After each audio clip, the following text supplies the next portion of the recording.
Very rarely are there mechs that exploit advanced technologies to attempt to overtake classic designs, that fail in a spectacular way and put pilots' lives at risk, quite like the machine that this video will be covering today. A product of the Lyran Commonwealth in the latter days of the Dark Age, this mech in many ways reflects the nation which commissioned it. Overcosted, overweight, underperforming, and self-harming to the pilot within. This is what it is to be the Lyran Commonwealth in the 32nd century.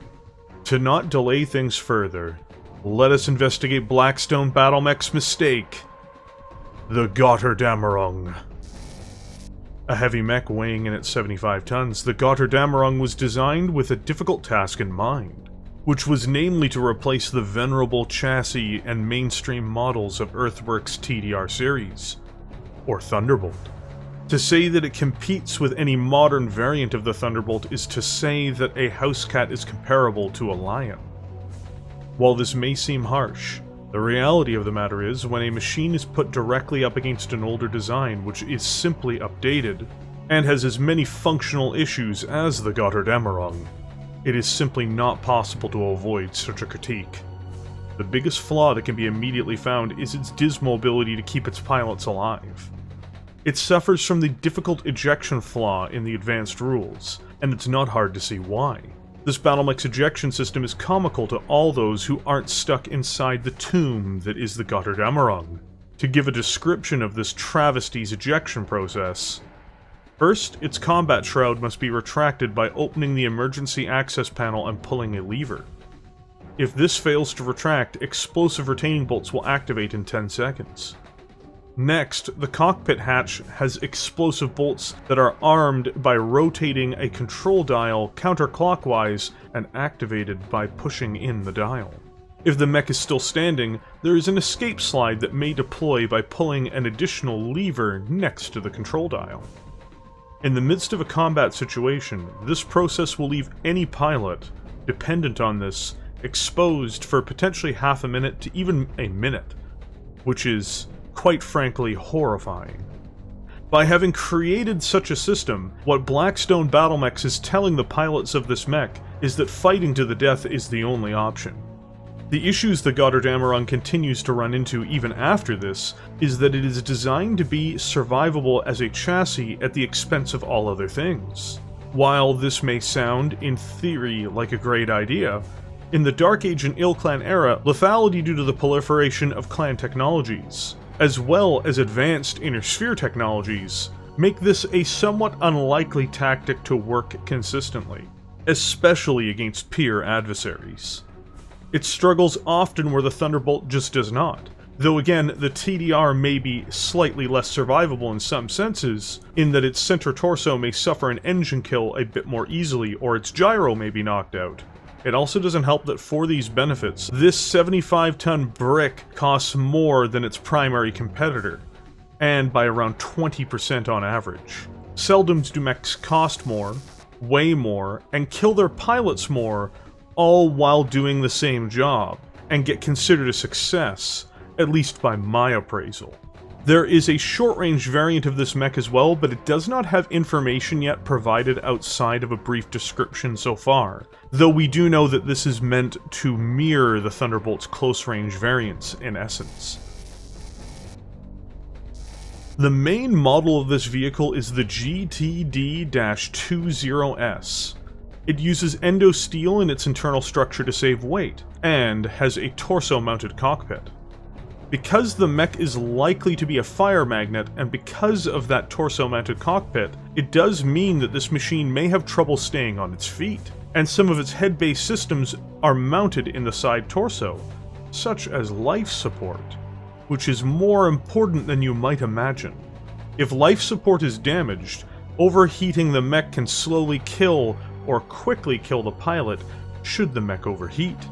Also, if its center torso suffers a critical hit and its sensors are damaged, which is where they are located, it can make it more difficult to make an attack, with each sensor destroyed increasing the difficulty to hit. In many ways, the torso-mounted cockpit is deceptively durable, and opens the mech up to other problems in theory, especially in a prolonged engagement against a peer adversary. which is much like the rest of this design.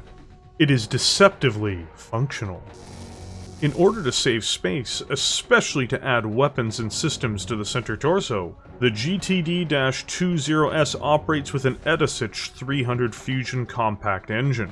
To acquire this feature, it increases the engine's weight from 19 tons to a shocking 28.5 tons, taking up a third of the mech's overall weight.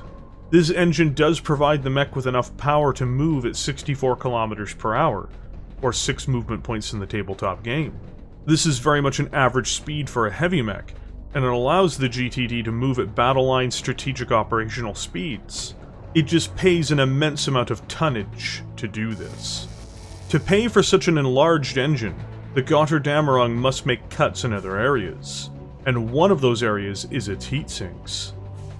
It has 12 double heatsinks on board, making it have 24 sinking capacity overall. This allows it to fire its weapons in different brackets, for the most part. But it means it cannot have a hope of alpha striking, especially if its life support systems have been damaged in any way. The inability to use all of its weapons, or even a combination of many of its weapons at medium ranges, means that the Götterdämmerung effectively is there to be a fire magnet, rather than a truly effective combatant.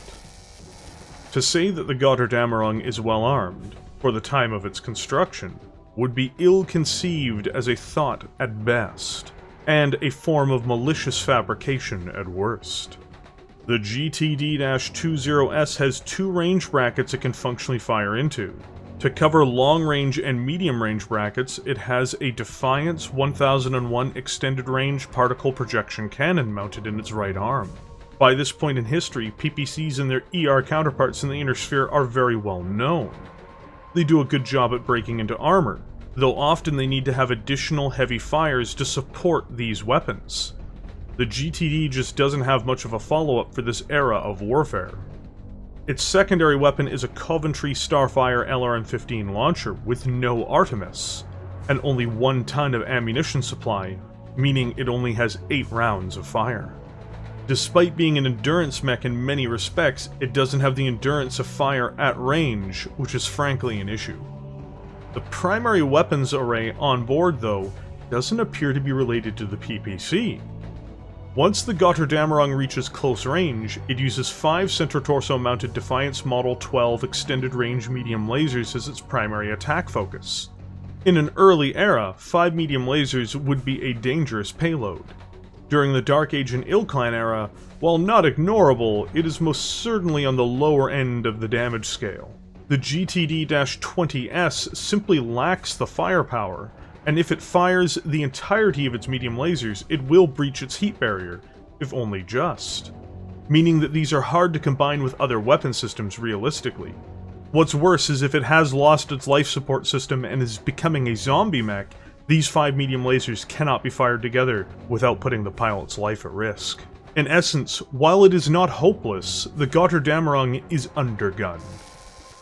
All of the Götterdämmerung's trade-offs have been made for defense, which is a bold strategy. As mentioned prior, it uses a torso-mounted cockpit, though this is a double-edged sword, as also mentioned prior, and in fact can make some serious problems for its endurance, especially when it loses a side torso, something which can happen very easily in a savage engagement. This is to say nothing of the fact that it is expected to take large volumes of incoming fire, but it has a negative penalty to pilot checks due to the cockpit arrangement, meaning that the mech is also likely to fall over.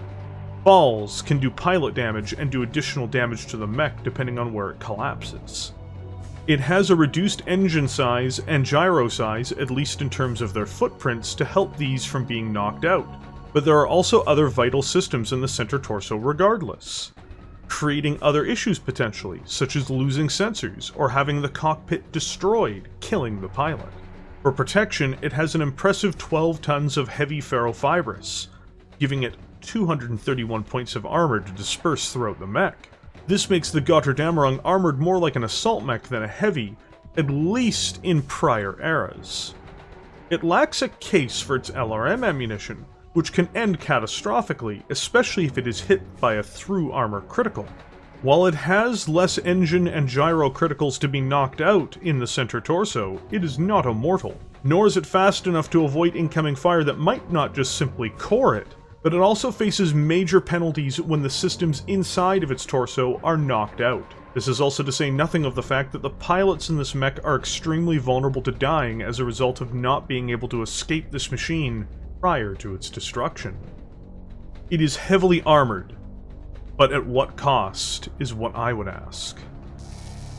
The Götterdämmerung is an overly complex, expensive machine, which is attempting to replace a simple, reliable, tried and tested design. I am of the opinion it does this job poorly. Yes, its durability can win out under the right conditions, but its combat abilities decline precipitously should it lose a side torso or see a penetration of its center torso. Even with its medium lasers in the center torso attempting to make it act like a zombie, it cannot fire those medium lasers realistically once it's backed into a corner without risking overheating and killing the pilot. And this mech is going to need to make piloting rules, consistently, all while having a penalty for it, meaning that this is going to be knocked over frequently, which may also harm the pilot and disable the mech. It is a poorly conceived design for the stated goal it has on most levels. While not useless, it certainly can always make its presence known, especially if totally ignored. It is simply over-designed in the worst ways, in order to attempt to achieve the desired result, especially for the cost on the battlefield. Very often it's said that there are bad mech designs from earlier eras, whether that be some of the designs in 2750 or 3025, and this isn't wholly wrong. But there is a myth that poor design choices have become a thing of the past in the later eras of Battletech, especially among its more sophisticated manufacturers, like those within the Lyran Commonwealth. The Götterdämmerung is a reminder that poor design choices will never vanish. They will never disappear. There will always be battlemechs like this to show that corruption, incompetence, arrogance, and overambition will be with us. The real shame is the Götterdämmerung does this by getting its pilots killed. Its name translates approximately into the Twilight of the Gods. This is fitting, because the pilots of these mechs will be sent to see their gods with haste. Thank you for joining me here today. If you enjoyed this video, please hit the like button and consider subscribing to the channel. I do updates very frequently and you'll be happy with the content, I think. And a huge thank you to all the YouTube members for this channel. When you hit the join button and become a member, you take an extra step in supporting the content on this channel. And I can't thank you enough, because this content is only possible because of viewers like you. And with that, I will see you all in the comment section below.